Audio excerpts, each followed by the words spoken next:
Hello, everyone, and welcome. My name is Becca Choate, and I serve as Minister for Global Advocacy and Education with Global Ministries of the Christian Church Disciples of Christ and the United Church of Christ. Welcome to Wednesdays with the World, a United Church of Christ webinar series. This series highlights the ways in which the quest for justice is intersectional and global, providing opportunities for increased awareness of global concerns and highlighting opportunities for advocacy and action. Today's webinar is called Our Economic Leverage. And now I'd like to introduce my colleague, Dr. Peter McCary, Global Relations Minister for the Middle East and Europe, who will introduce our speakers and provide some opening remarks. Peter. Thank you, Becca. Good day and welcome to all of you to this special Wednesdays with the World webinar during our Keep Hope Alive campaign week. Today's webinar focuses on our economic leverage. This week's Keep Hope Alive campaign is a collaborative effort organized by the United Church of Christ's Office of Public Policy and Advocacy in Washington, D.C., and Global Ministries of the Christian Church Disciples of Christ and United Church of Christ. My name is Peter McCary, and as Becca said, I serve in Global Ministries as Global Relations Minister for the Middle East and Europe. And I want to offer a special thanks to the campaign's planning team, which is made up of the Reverend Michael Neuroth, the director of the UCC's Washington office, Helen Smith, the International Policy Advocate, and Hannah Santos, Communications and Campaign Specialist. All of them are in the UCC's Washington office. Also in Cleveland here, Rebecca Choate, Minister for Global Advocacy and Education, and Marcy Gansler, Mission Education and Communications Program Manager in Global Ministries. And a special thanks to Brooke Canada, our behind-the-scenes tech support. We all join in welcoming and thanking you for your participation today and throughout the week to walk with our partners through sustained accompaniment with programs like the Joint Advocacy Initiative's Keep Hope Alive, support for our partners' responses to the ongoing war and genocide in the Middle East, and advocacy with our elected officials to end the war and promote a long-term, just and durable peace. As Israel's current war on Gaza has continued for over 1 year and has escalated in Lebanon, Syria, Iran, and Yemen as well, more than 42,000 Palestinians have been killed, 100,000 have been injured, and thousands are unaccounted for. Most of the 2.3 million Palestinians in Gaza are suffering starvation, desperate for medical care, and are displaced from their homes and communities, which have been targeted and destroyed. More than 1.2 million Lebanese are also displaced from their communities, and the people there live under constant Israeli surveillance and threat. And Palestinians in the West Bank, especially but not limited to Palestinian refugee camps, have been under regular assault. West Bank settler violence has increased, and Israel's military occupation there has intensified. Our Palestinian and Middle Eastern church partners remind us, though, that history did not begin on October 7, 2023. It is a history that goes much deeper, spanning at least a century. The United Church of Christ and Christian Church Disciples of Christ have a long history of partnership and engagement in the Middle East, including among Palestinian Christian churches and organizations. Among our partners are the East Jerusalem YMCA and the YWCA of Palestine, and their Joint Advocacy Initiative, which initiated the Keep Hope Alive Olive Tree program in 2002.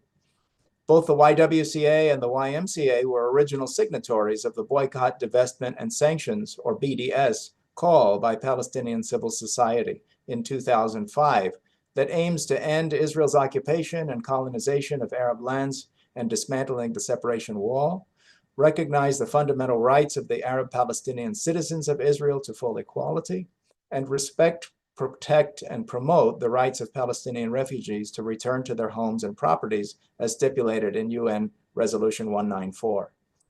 Churches have been engaged in encouraging and using our economic leverage to support justice in a number of contexts, including supporting civil rights and racial justice, labor rights and fair wages, opposition to apartheid in South Africa, and environmental justice.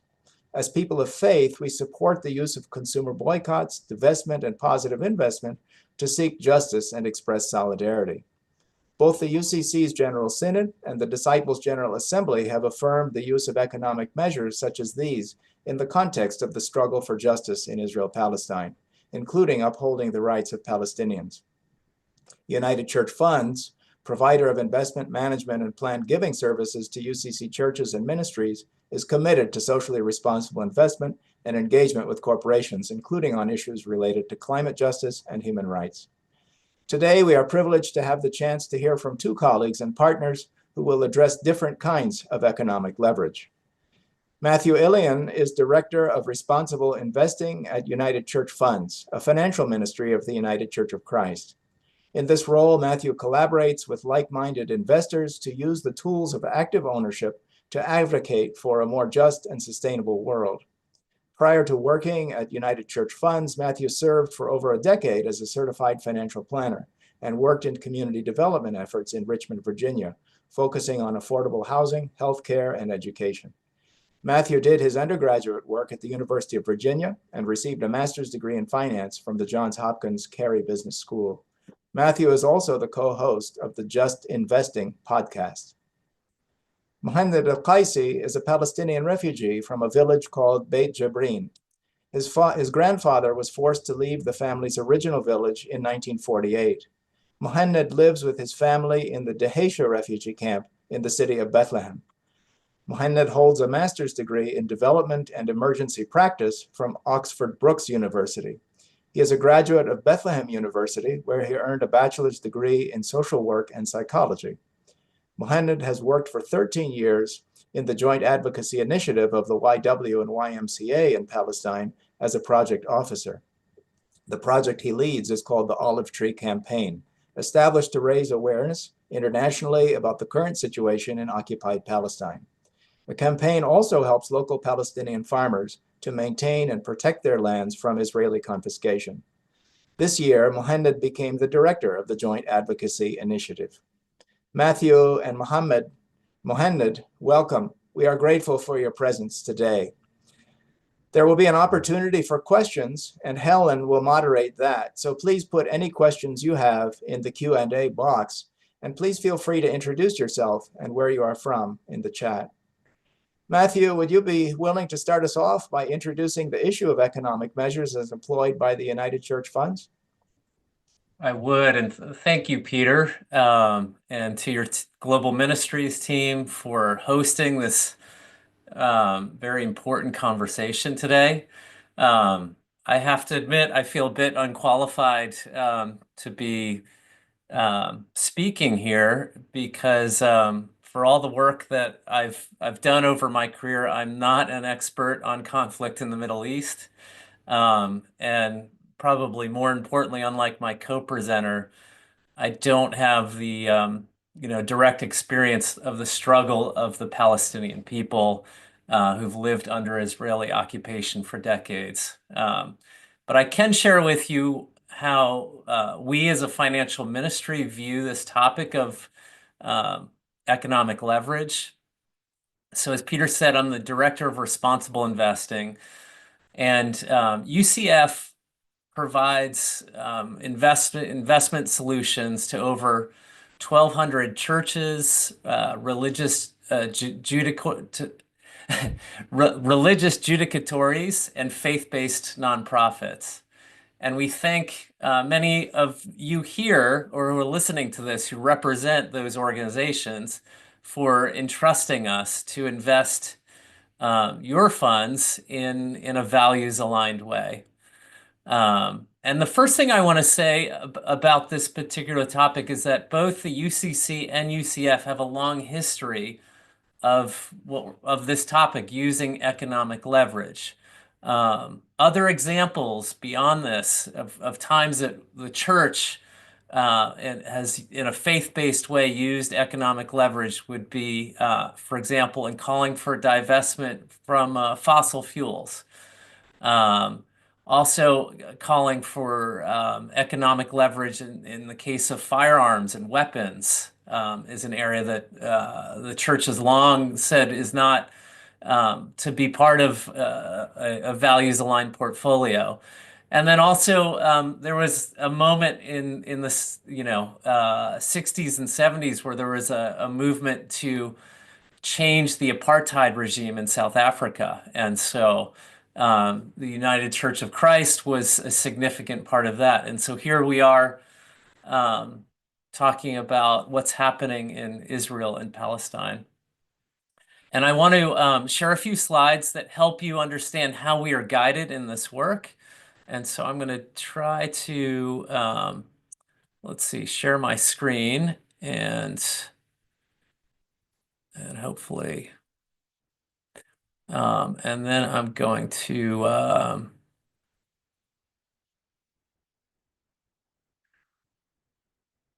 and I need to switch. I'm sorry about this. I'm going to swap. Okay. So hopefully, Peter, are you seeing my, okay, full screen here. So thumbs up. Thank you. So the first thing I want to do is just talk about what inspires the way we look at economic leverage. And there's four components to this. The first we call the prophetic imagination. And this is really viewed through the historical resolutions of the United Church of Christ. And there have been resolutions on all of the topics I discussed earlier, on human rights, on weapons, fossil fuels. We also look at the practices of our ecumenical faith partners in this. And so when we're seeing that they're making movements to use economic leverage, that's often an inspiration for us. The UCC is also known to often be a first mover. And so I know we also, it works both ways, can inspire others in this work. We look at domestic and international laws, International Court of Justice, for example. And then lastly is a commitment to respond to and speak to a still speaking faith.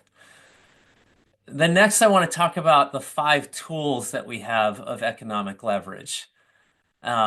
And the first tool we have is, as investors, is in the type of managers that we choose to invest the money.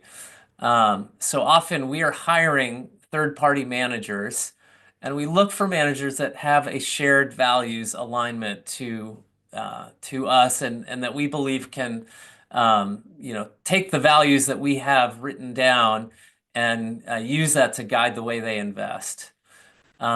We also are often looking, and maybe this is a kind of a more limited set of investments that we have, but in what we call impact first ventures. And so this is where an investment is specifically looking to make a tangible economic or social impact in the way that investment is kind of directed. The third tool we have is in corporate engagement, and I'm going to spend a little time talking about some of the corporate engagements that we've done that specifically relate to human rights. The fourth tool that we have is proxy voting, and this is where for every investment that we hold, we get to vote on who are the directors of a board, the pay of the CEO, and then on also social and economic shareholder, social and environmental shareholder resolutions that we can bring forward to these companies to address issues that we think that sometimes the executives aren't paying attention to. And then lastly, we have this divestment tool, which is where we screen out investments that are just not aligned. And I will say we're looking at adding one more tool. It hasn't been added to this graphic yet, but that's of public policy. We really see public policy going hand in hand with a just investing strategy. There are 2 ways that we look at the screening piece or divestment, and I want to share with you. In 1970, the UCC Executive Council approved a screening strategy that had these 2 circumstances. So number one, it's where corporate practices appear to be flagrantly in violation of Christian precepts as understood by the church, and where no social investment initiatives are likely to affect corporate strategy. So that's where we feel like we just can't have an impact.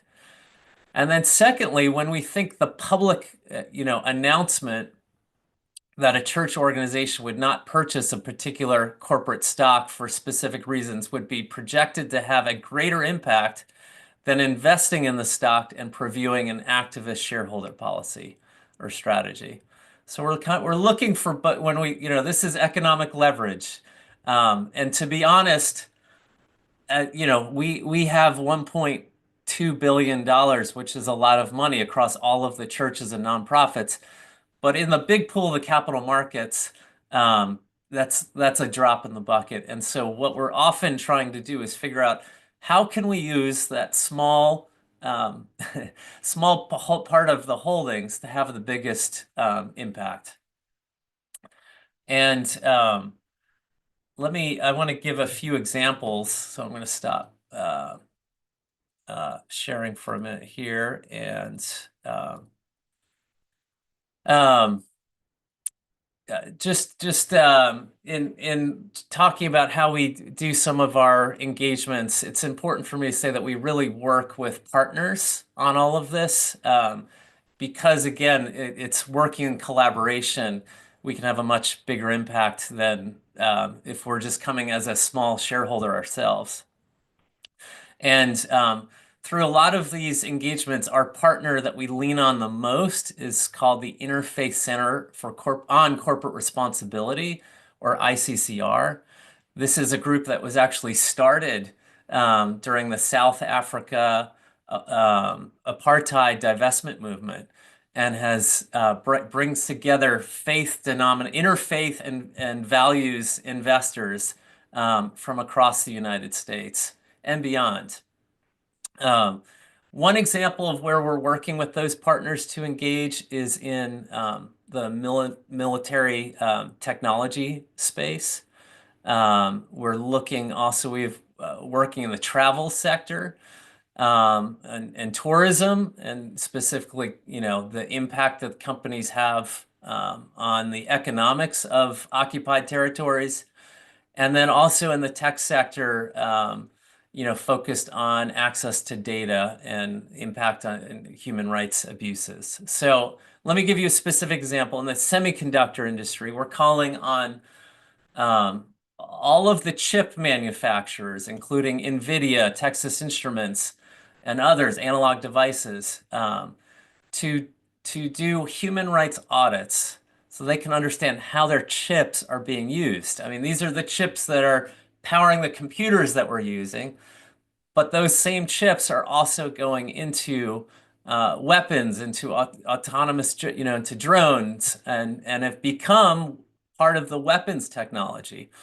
And so to give you an example, at a chip maker out of Massachusetts called Analog Devices, we engaged with them and asked them about their practices. How do they know where their chips are going? And we had evidence to say that sometimes some of these chips were being used in weapons and other technologies that were in conflict with the values that we hold. And they agreed with us that their efforts to track, how these are being used are maybe insufficient. And they also shared with us the challenges that they have in knowing, like, third party, where these chips are being purchased and how they're being used.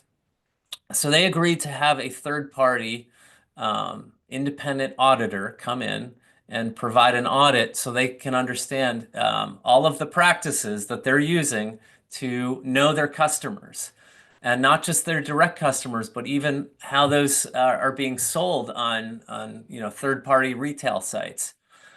And so by the end of this year, we'll get the results of that audit will be done, and they have also agreed to enhance training for all their customers and for their staff. And so they've agreed to meet with us and with our coalition several times a year just to update us on that process.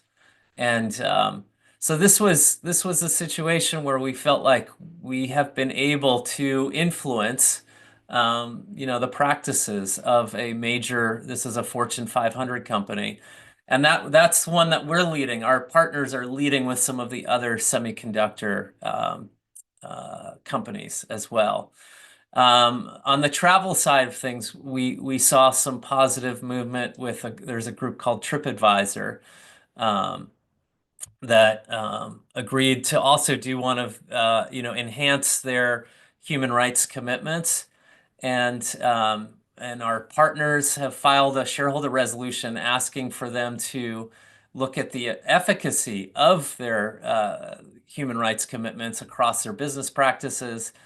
And again, they agreed to bring in a third-party consultant to do that work. So we're really happy when we get to see companies that agree to take steps to address concerning practices. And I want to kind of finally just speak to specifically how at United Church Funds we describe the human rights commitments that we make, specifically with the screens that we have. So I'm going to go back to my slides one more time and just share. Let's see here. And I'm sorry, I'm going to have to get back up here. So the way that we describe the commitment to human and labor rights is that we restrict investment in companies across industries that cause or contribute to labor and human rights harms and have not taken meaningful efforts to prevent or mitigate these harms. And this assessment uses research on conflict-affected and high-risk areas, rights-violating value chain partners, and business activities in compliance with domestic and international laws, sanctions, international humanitarian and human rights laws, mandatory human rights due diligence, and international normative frameworks. And I'm going to stop sharing there, but just to that has led us to screen out a number of companies that are operating in both banks that are financing developments in the colonized and occupied territories, as well as there's one of the General Synod resolutions was on calling for divestment from companies that were profiting from activities in the occupation, and Caterpillar is one of those companies that was named, as well as Motorola Solutions. There were three other companies that were named that have since changed their business practices, and so one of the challenges is always kind of keeping up with the research in terms of activity that's happening. And so we rely on, again, third-party research. And interestingly, you probably won't be surprised to hear this, it's very hard to get that research from some of the largest financial institutions, particularly in the United States. And so we do rely on experts in human rights law and experts in particularly the Middle East as well. The last thing I just want to share is a few thoughts on what you as individuals can do. I mean, the work that we're doing is on behalf of churches and other organizations, and we are not investing on behalf of individuals. And I think the number one thing that you can do, and I hope my presentation made this clear, is to ask yourself and maybe your financial advisor, what human rights commitments do we have in the way that we're investing our money? And so I think if you have a 401k, that's a question, or a retirement plan, that's a question that you can ask your retirement plan provider. Again, if you have a financial advisor, you can specifically look at some of the lists that are available that I know we have resources or will be shared on research on companies that are involved in occupied territories. And again, this is also looking at Western Sahara, looking at the Uyghur region in China, looking at Ukraine as well. But I think, unfortunately, the finance world has convinced many investors, the majority of investors, that our values can be left at the door and we're just supposed to make as much money as possible. And I think people are increasingly feeling a dissonance with that. That this idea that we can just invest in the markets without any sense of values alignment is just not working for the world that we want. It's not working for our brothers and sisters. It's not working for us. It's not working for our own neighbors, even here in America. And so starting to ask these questions of what human rights and environmental commitments that our investments have, and then if you don't get a good answer, going out and finding someone you can partner with who can help you in that, I think is critical. So Peter, with that, I want to hand it back to your team and thank you for this chance to share. Thank you so much, Matthew. That's really helpful, and you've already prompted some questions from our audience. So we'll come to those a little bit later. Becca has also put in the chat a link to a one-pager on economic leverage.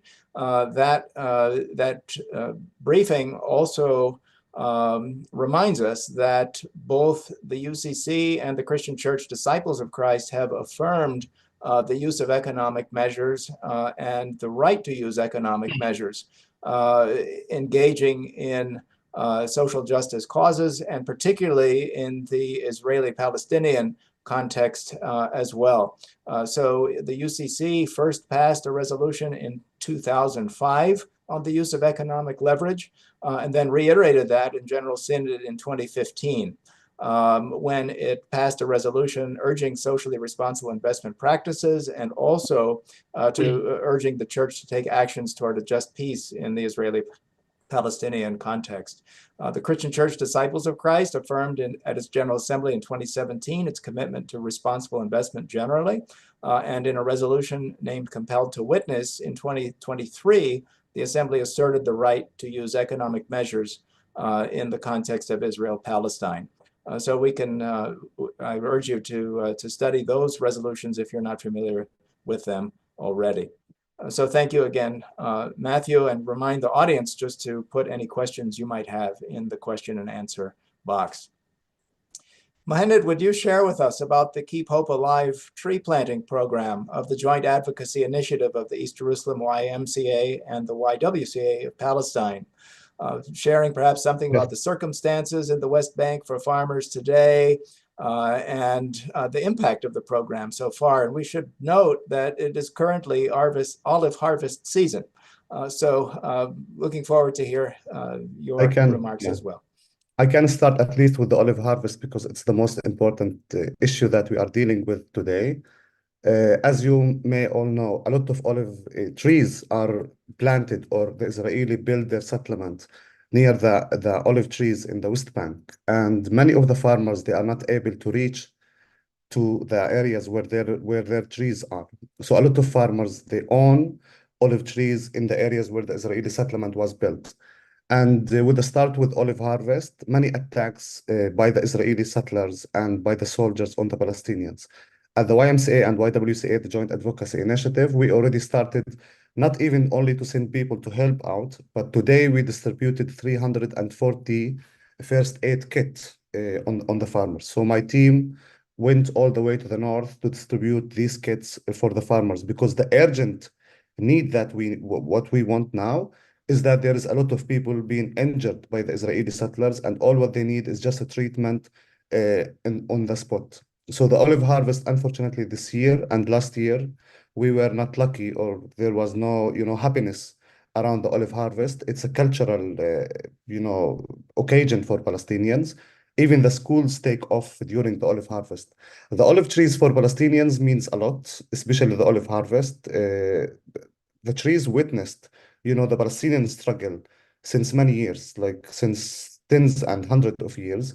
Palestinians have been struggling to maintain their lands, and the olive tree was one of the trees that witnessed the resistance and the sacrifice of the Palestinians.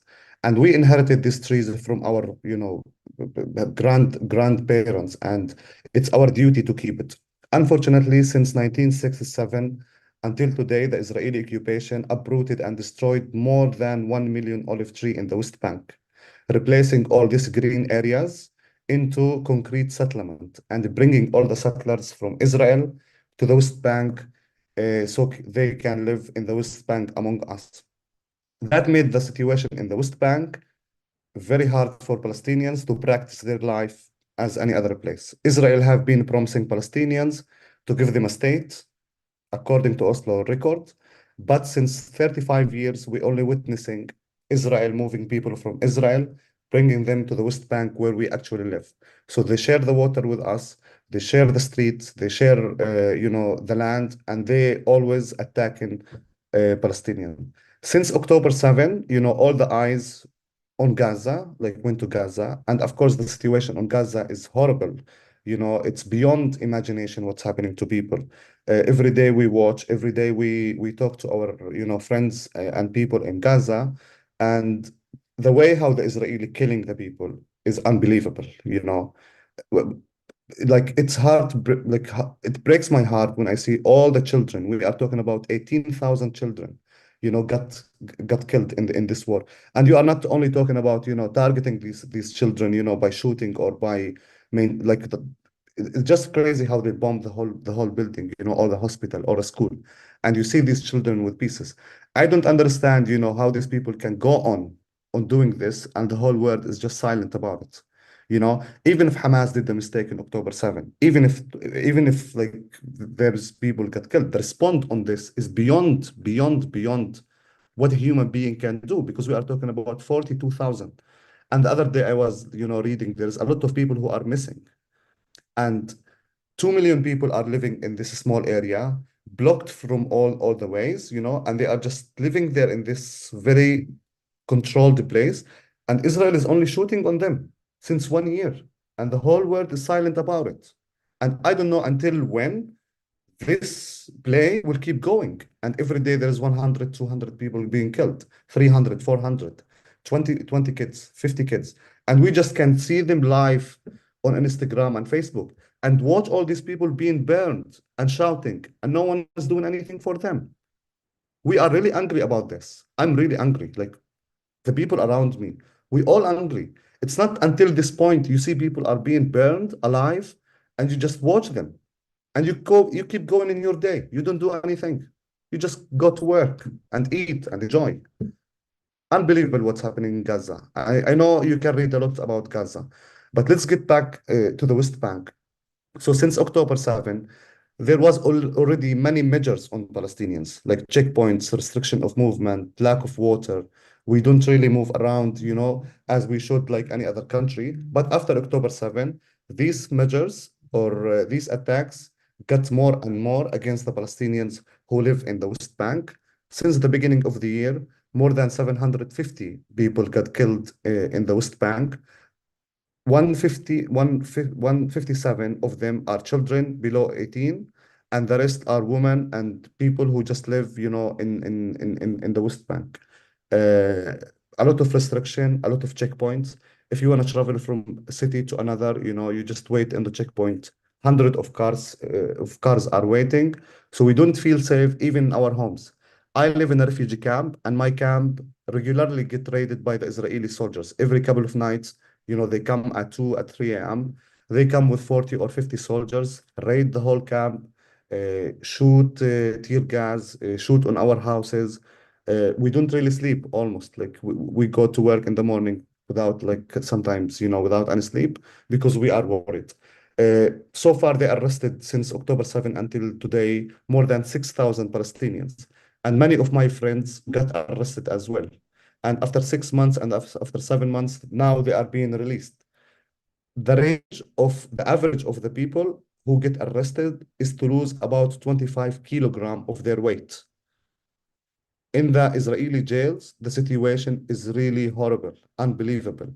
There is a lot of diseases started with the skin. So when they come out, there's a lot of diseases. They don't give them medicine. They are not allowed to do phone calls. The lawyer not allowed to visit them. They are locked in the room. There's no blankets. There's no mattresses. Very little food, and they let the dogs come inside their rooms and just attack them.